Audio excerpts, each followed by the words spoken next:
Alright, she's silver. Just the fuselage is. I still got another, still got one more coat.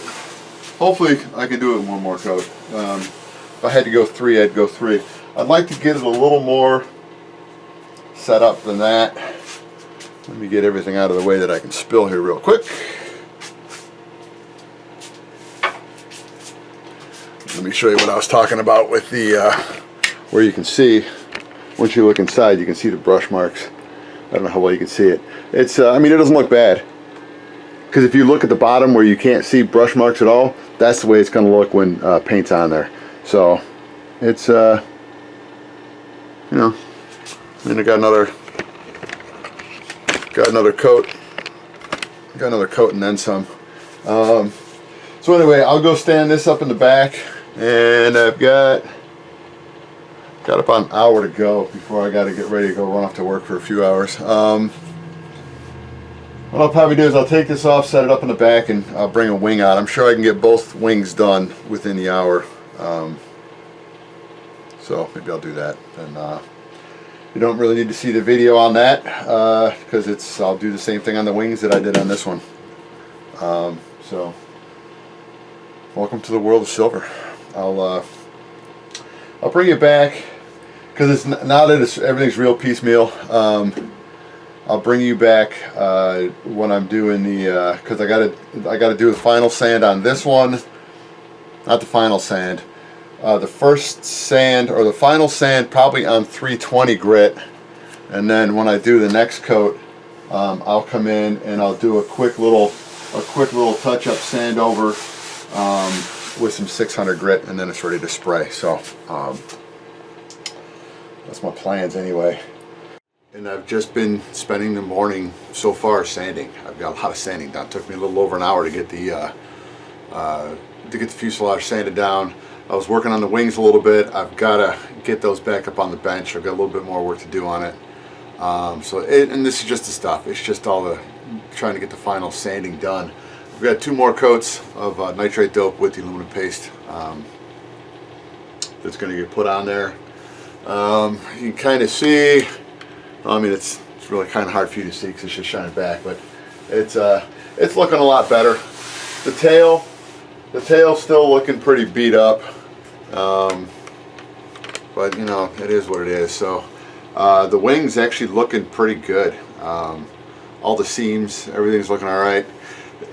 Whenever you put something shiny coating on anything that's not perfect, you see it, and you know that's just kind of the way this one's going to be. And as soon as I paint it, most of it's going to disappear. But it's just that right now I'm still trying to fill anything small, and that's what I'm using the dope for right now. Is just pretty much more for the seams.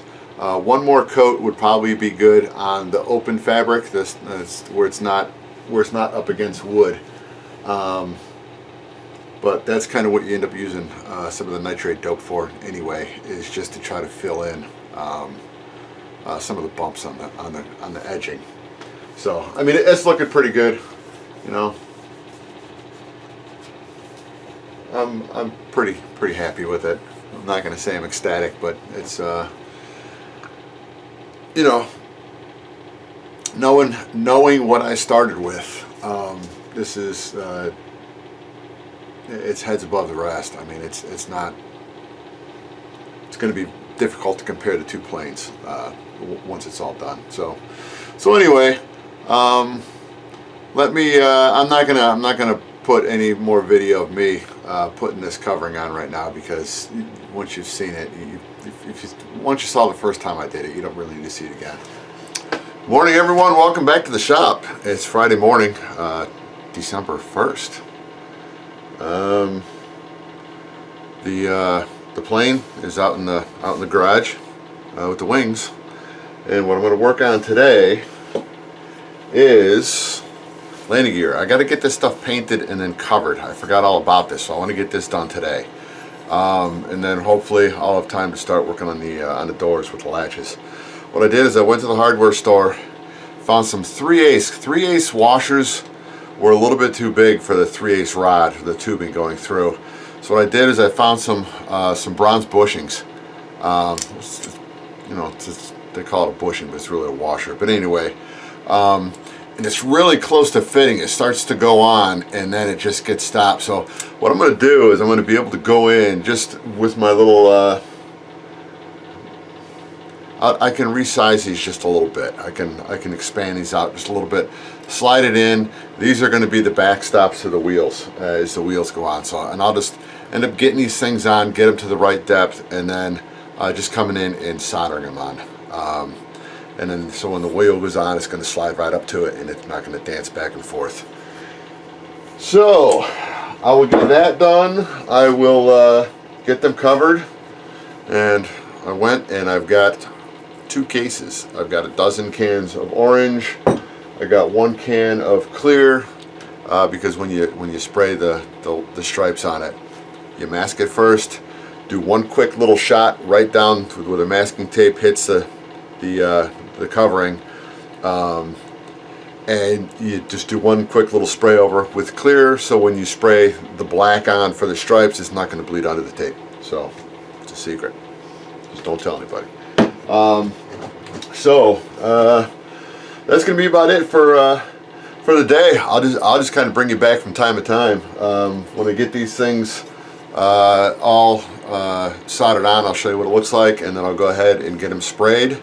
And then it says it says it dries.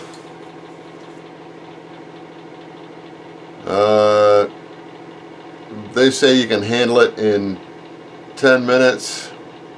Dries to the touch in 25 minutes. Handle it in 2 hours. I don't know. They might not get covered today. They might just get sprayed and put off to the side, and then I can just go ahead and grab the doors and start working on those. So anyway, let me get things rolling, and I'll bring it back when got something to show you. All right, here's what I got done so far today. What I did was I went in. Let me get one off the. I'm hanging them up top to dry. These have actually already got their first coat of paint on it. And that's probably all we're going to have. It's still, this stuff's taking a little longer to set up than I like it to. It's kind of, I mean, you can hold it now and it's not sticking to your fingers. What I did was, I did the old no-no. Don't ever mix Krylon with Rust-Oleum. They don't like each other at all. I came in with Rust-Oleum primer on top of what I did a little test shot on this one. And you're probably not going to be able to see it. It doesn't really matter because it's going to be covered with fabric anyway, where it happened. I'm going to try to bring it in as close as possible. You might not see it.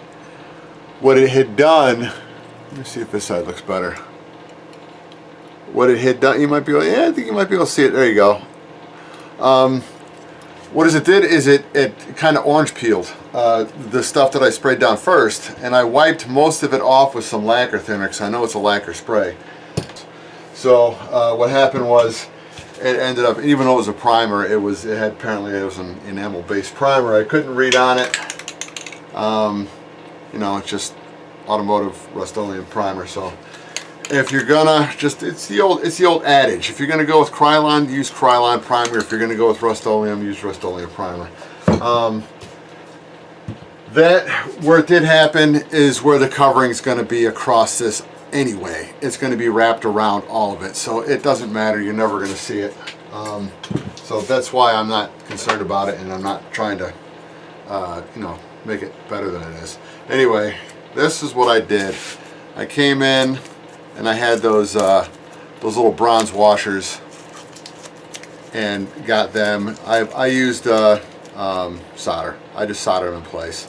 So, and this is just stopping the wheel from going in. So it's not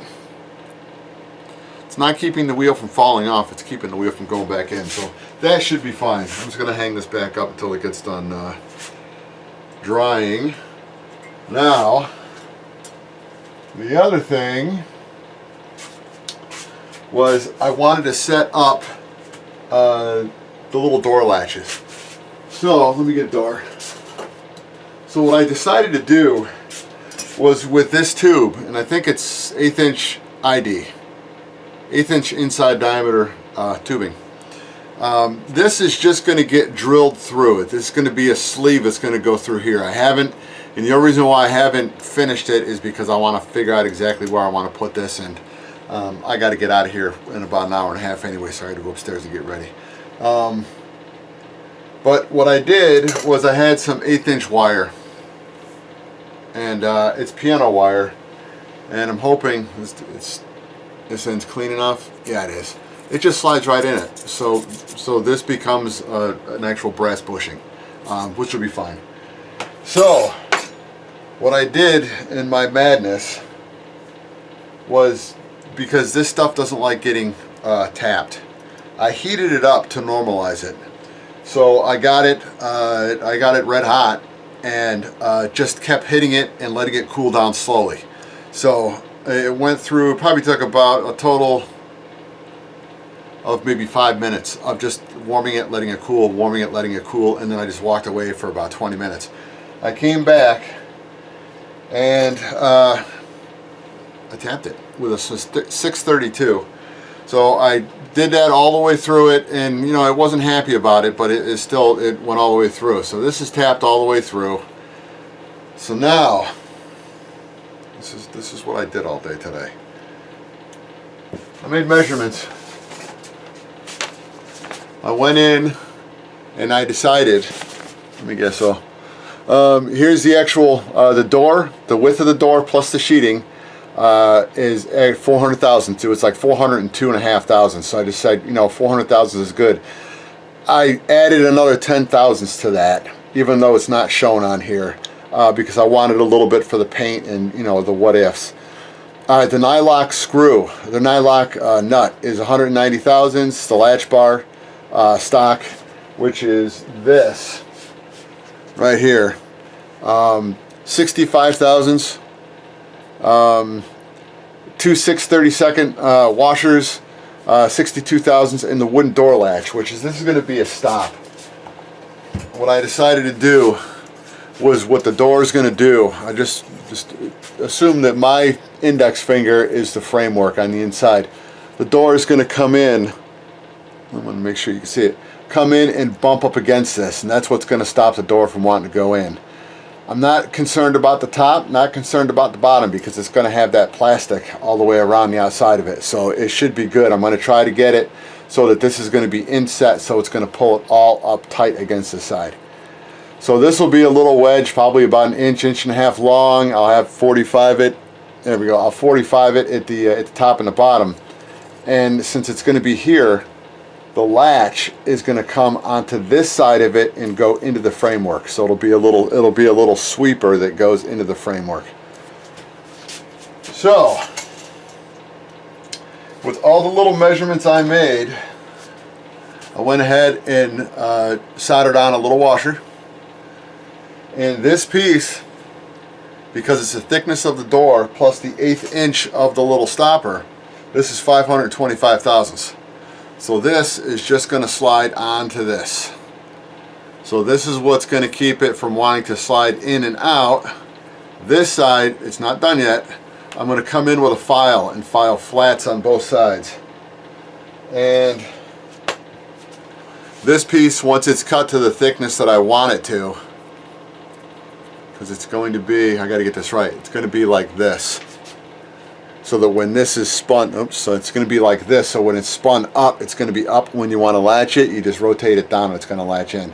So this is going to come in, and I'm going to have to drill it small and then go in, grind it, and then file it, or some smaller drills and file it out. So it's going to be a pain in the butt, but it's hopefully not too much. And then that's just going to be able to slide on there. There'll be another washer here on this side, and then the nylock nut's going to come on it. So if I've got to space this a little farther off, it's a couple more washers. So I've got it so that one side is adjustable for depth. So I've got it this set up so that I may have to make it a little bit longer, but it's always easy to make it longer with some washers or some shims. So once this one gets done and gets tested, I've got to make another one, and I'm about probably an hour's worth of time just into this, just into getting this thing tapped, bent because it's all done by measurements. And it's like this. The bend marker for this is 842 thousandths past the top thread of the last thread. So that each of these are going to be exactly the same. Well, as best I could do in the shop, exactly the same. You know, there's going to be a tolerance if it's, you know, 5, 10 thousandths out, who cares? But anyway, so that's where I'm at. So this, I'm going to have to call it a short day, and then Sunday, I don't know what the weather's supposed to be. I'd like to get at least the whole fuselage painted up on Wednesday or on Sunday. So I've got to see, because I'm going to have to, I've got some visqueen plastic. I got my painting drop cloths because I painted for a number of years. So I'll be bringing my drop cloths in here, some plastic to hang it, just so I'm in a little teeny paint box here, because this orange paint dust is going to get everywhere. So I'd rather seal it off and have it down to a really small area. So on the airplane, I may, it's going to look really dark, I may try to go inside here.